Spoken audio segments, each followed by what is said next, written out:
today I'm going to show you how to delete an operating system when you have multiple operating systems installed in your computer. Then today I'll show you one way of deleting an operating system when your computer is on and running. Remember, you can't delete the current running operating system, but you can delete the others. So there are two ways of accessing msconfig. The first way, you press the combination of Windows key and R. Then you type msconfig.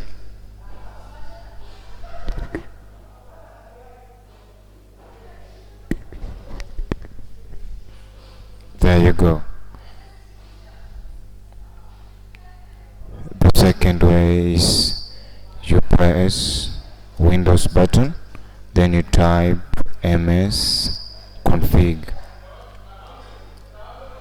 msconfig, press enter or double click on it to access the content inside it. Then click on boot. Then a list of available operating systems within your system will be displayed there. Then you select the operating system that you want to delete. Remember, you can't delete the current running operating system because this is the default operating system.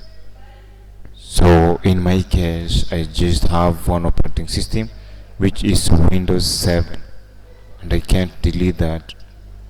Boom, the delete is deactivated because you can't delete the current operating system.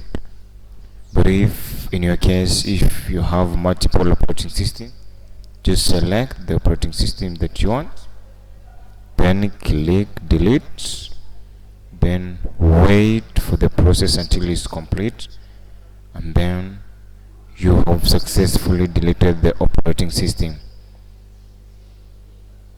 Then you apply the changes, and that's all will be done. Thanks for watching. Subscribe to my channel for more updates. Like, comment and share.